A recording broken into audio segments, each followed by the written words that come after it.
नमस्कार दोस्तों, स्वागत है आपका ज्ञान सर एजुकेशन ऐप में। यूपी ट्रिपल एससी के एग्जाम्स के, वनडे एग्जाम्स के, एसएससी एग्जाम्स के, पुलिस एग्जाम के, रेलवे एग्जाम के फ्री इनिशिएटिव आपको इसी चैनल में मिलते रहेंगे। चैनल को सब्सक्राइब जरूर कर लीजिएगा और वीडियो को लाइक और शेयर जरूर कर लीजिएगा। और हमारे ऐप ज्ञान सर एजुकेशन ऐप को गूगल प्ले स्टोर से आप इंस्टॉल जरूर कर लीजिएगा। इसमें सारे वनडे के एग्जाम्स के कोर्सेज आपको मिलेंगे बहुत ही कम दामों में। नमस्कार दोस्तों, यूपीएसआई के हम लोग पॉलिटी के पीवाई की देख रहे हैं। संपूर्ण संविधान का जितना सिलेबस है उसके एक एक टॉपिक से क्या क्या एमसीक्यू बन सकते हैं सब हम लोग कर रहे हैं पीवाईक्यू के साथ। ठीक है, तो डेली फॉलो करिए। उसका नेक्स्ट लेक्चर है, आज का सेशन 121 नंबर से शुरू होगा। कह रहा है किसके पास भारत के मुख्य केंद्रीय सूचना आयुक्त को हटाने की शक्ति है। जो चीफ इंफॉर्मेशन कमिश्नर होता है उसको कौन हटा सकता है, ठीक है, रिमूव कौन कर सकता है? Union home minister, president, PM या union minister of electronic and information technology. तो चीफ इंफॉर्मेशन कमिश्नर की अगर बात करें तो पहली चीज़, इसको अपॉइंट कौन करता है भाई? अगर आपको पता हो कौन अपॉइंट करता है? राष्ट्रपति अपॉइंट करता है। इसको कौन करता है? राष्ट्रपति। क्या राष्ट्रपति किसी को भी बना सकता है चीफ इंफॉर्मेशन कमिश्नर? नहीं। राष्ट्रपति अपॉइंट करने से पहले एक कमेटी से रिकमेंडेशन लेता है। अब इस कमेटी में कौन कौन होता है? पीएम होता है, होम मिनिस्टर होता है और लीडर ऑफ अपोजिशन होता है। ठीक है, तो ये होता है। अब अपॉइंट प्रेसिडेंट करेगा तो रिमूव भी कौन कर सकता है? प्रेसिडेंट ही कर सकता है भाई। ठीक है, इसके बाद कह रहा है राज्य विधानसभा के चुनाव का संचालन कौन करता है? Who conduct the election of state legislative assembly. जैसे विधायकों का चुनाव नहीं होता है राज्यों में, आप यूपी में रहते हो तो यूपी में, बिहार में रह रहे हो तो बिहार में, तो कौन करेगा भाई? इलेक्शन कमीशन ऑफ इंडिया या स्टेट इलेक्शन कमीशन करेगा? तो देखिए, इसको करता है इलेक्शन कमीशन ऑफ इंडिया, है ना। जिस भी राज्य में चुनाव हो, या लोकसभा का चुनाव हो, राष्ट्रपति का हो, राज्यसभा का हो, ये सभी कौन कराता है? Election commission of India. State election commission सिर्फ दो चुनाव कराता है, एक नगर पालिका के यानी आपका म्यूनसिपैलिटीज़ के और पंचायत के, ये बस स्टेट इलेक्शन कमीशन कराता है। ठीक है, इलेक्शन कमीशन ऑफ इंडिया नहीं। इसके बाद कह रहा है भारतीय संविधान का कौन सा अनुच्छेद राष्ट्र को अंतर्राष्ट्रीय शांति और सुरक्षा को बढ़ावा देने का निर्देश देता है? Which article of Indian constitution direct the state to promote international peace and security. तो इससे पहले वाले लेक्चर में हम लोग कर चुके हैं डीपीएसपी में। इंटरनेशनल पीस एंड सिक्योरिटीज़ को प्रमोट करने का जो आर्टिकल है वो आर्टिकल 51 में दिया हुआ है। किस में दिया हुआ है? आर्टिकल 51 में दिया हुआ है। ठीक है, इसके बाद कह रहा है किस संवैधानिक संशोधन अधिनियम ने भारत में शिक्षा के अधिकार को मौलिक अधिकार बना दिया है भाई? Which constitution amendment act made the right to education as a fundamental right. तो राइट टू एजुकेशन को आपको पता है हमने फंडामेंटल ड्यूटी में भी जोड़ा था कि 6 से 14 साल के बच्चों को फ्री में एजुकेशन मिलनी चाहिए। तो 86 कॉन्स्टिट्यूशन अमेंडमेंट एक्ट 2002 से हमने 11वीं फंडामेंटल अगर ड्यूटी आपको पता हो जोड़ी थी। पहले 10 फंडामेंटल ड्यूटी थी, है ना। ऐसे ही इसी 86 कॉन्स्टिट्यूशन अमेंडमेंट एक्ट 2002 से ही हमने फंडामेंटल राइट भी बना दिया था आर्टिकल 21 से, राइट टू एलिमेंट्री एजुकेशन की 6 से 14 साल के बच्चे को मुफ्त में एजुकेशन मिलनी चाहिए। ठीक है, फिर कह रहे हैं निम्नलिखित में से किसके पास राष्ट्रपति और उपराष्ट्रपति के चुनाव के विवादों को निर्णय लेने का मूल, अनन्य और अंतिम अधिकार होता है? Which of the following has original, exclusive and final authority to decide the dispute regarding the election of president and vice president? अब इनके इलेक्शन में कोई डिस्प्यूट हो जाता है तो वो कौन देखेगा? Attorney general, supreme court, parliament या इलेक्शन कमीशन ऑफ इंडिया? तो यहाँ पे मुझे पता है आप कंफ्यूज हो गए, एक सुप्रीम कोर्ट में एक इलेक्शन कमीशन में, है ना, इलेक्शन कमीशन में, कि ये इन दोनों में ही कन्फ्यूजन होगा।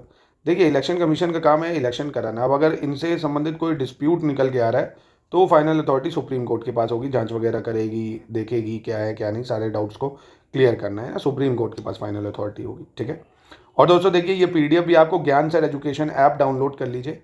कौन सी ऐप है? ज्ञान सर एजुकेशन को। यहाँ पे आपको ये पीडीएफ फ्री में मिल जाएगी। लेटेस्ट एंड पैटर्न के एसआई के 30 टेस्ट आपको मिलेंगे एकदम मोस्ट एक्सपेक्टेड क्वेश्चंस के साथ, और इसी के साथ में आपको पूरा कोर्स मिल जाएगा यूपीएसआई का, स्मार्ट बोर्ड पे पढ़ते हुए पूरे वीडियोज़, और साथ ही में लेटेस्ट एंड पैटर्न के शॉर्ट नोट्स भी वहीं पे आपको मिल जाएंगे। फिर अब भारत में जनहित याचिका के लिए निम्नलिखित में से किसने नींव रखी? तो इससे पहले भी मैं बता चुका हूँ, विच of the following foundation for the PIL, है ना, पब्लिक इंटरेस्ट लिटिगेशन के लिए बहुत बार बता चुका हूँ। किसने रखी थी भैया? पब्लिक डिमांड फॉर जस्टिस, यानी जनहित याचिका किसने, मतलब किसने नींव रखी? न्याय के लिए जनता की मांग ने, संविधान ने, या संसद के कानून ने, या न्यायिक सक्रियता?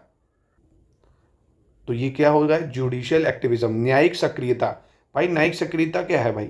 यही तो है कि किसी को न्याय मिल रहा है कि नहीं मिल रहा है, जनता भी इससे सक्रिय रहे और कोर्ट भी रहे। कभी कभी कोर्ट भी सो मोटो कॉग्निजेंस ले लेता है ना, और पीआईएल के थ्रू आप जनता को भी न्याय दिला सकते हो। तो जुडिशियल एक्टिविज्म का कॉन्सेप्ट है ना, प्रोटेक्टिव रोल निभाता है जिस समाज के लिए। और PIL जो है इसके जनक कौन माने जाते हैं? PN भगवती है, VR Krishnan Iyer. PIL generate कहाँ से हुई थी सबसे पहले? तो बताया था ना, USA से हुई थी भाई, ठीक है। इसके बाद कह रहा है 74 कॉन्स्टिट्यूशन अमेंडमेंट एक्ट लागू कब हुआ भाई?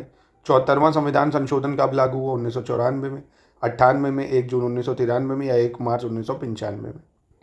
तो कब से लगा था ये लगा था 1 जून 1993 से, ठीक है। 74 कॉन्स्टिट्यूशन अमेंडमेंट एक्ट 1992 से बना था, पर ये 1 जून 1993 से लागू हो गया था। कब से लग गया था?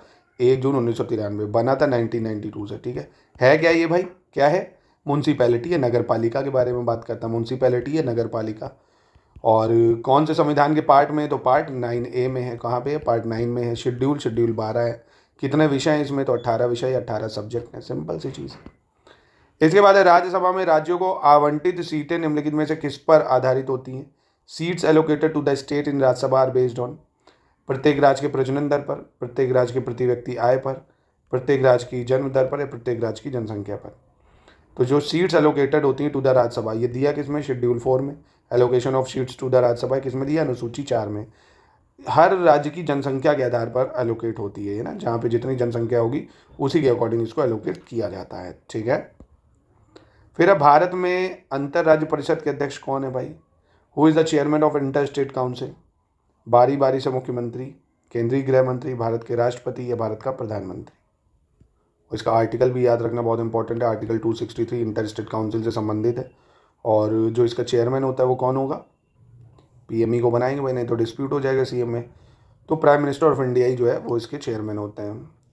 फिर अब भारतीय संविधान के निर्माताओं द्वारा किस देश के संविधान से केंद्र के पास अवशिष्ट शक्तियाँ होने की संकल्पना को लिया गया है? यानी from which of the country या from which country constitution did the framers of Indian constitution borrow the idea of vesting residuary power with the centre, कि रेसिड्यूरी पावर जो है वो केंद्र के हाथ में रहे? अमेरिका, US, कनाडा, या UK? तो ये हमने कहाँ से लिया है? ये हमने लिया है कनाडा से। कहाँ से लिया है? कनाडा के संविधान से लिया है, ठीक है। याद रखिएगा इसको। तो यहीं पे कर दें इसकी समाप्ति, ठीक है। अच्छे से इसको कर लीजिए प्लीज़, पीछे का रिवीजन ज़रूर करते चलिए। मिलते हैं कल के लेक्चर में। डेली ऐसे छोटे छोटे 8-10 मिनट लगता है आपको, और आपके देखिए कितने सारे कॉन्सेप्ट क्लियर हो जाते हैं। पढ़ते रहिए इसको, लगाएं। बाकी किसी टॉपिक का रिवीजन करना हो कमेंट में बताइए, उसको भी रिवीजन कराएंगे, ठीक है। बाकी हमारे ऐप से ज़रूर पढ़ते रहिए, नोट्स के साथ आपकी पूरी तैयारी वहीं पर हो जाएगी। ज्ञान सर एजुकेशन ऐप।